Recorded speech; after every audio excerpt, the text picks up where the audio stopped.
अन्न व औषध प्रशासनानं शिर्डीमध्ये पुन्हा धाड टाकली। निकृष्ट दर्जाचे 600 किलोहून अधिक पेढे जप्त केलेले आहेत। साई मंदिर परिसरातल्या खासगी पेढे विक्रेत्यांच्या दुकानातून पेढे जप्त केले।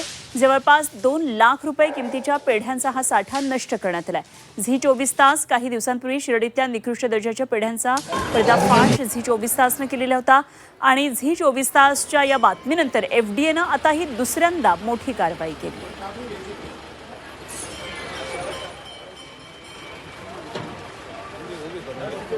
लोक आहेत, स्थानिक प्रशासन, पोलीस प्रशासन, वजन मापे नियंत्रक अधिकारी आणि अन्न औषध प्रशासन या सर्वांच्याबाबत संयुक्त कारवाई घेण्यात आलेली आहे। सर्व ठिकाणाहून आस्थापनांमधून म्हणजे शॉप्समधून आणि पेढ्यांच्या कारखान्यामधून पेढ्यांचे सॅम्पल घेण्यात आलेले आहे आणि भेसळीच्या संशयावरून पेढे जप्त करून ते नष्ट करण्यात आलेले आहेत। साधारणतः 600 ते 650 किलो पेढे आज जप्त करण्यात आले आहे। जवळजवळ 2 लाख किलो किमतीचा हा अन्नपदार्थ जप्त करून नष्ट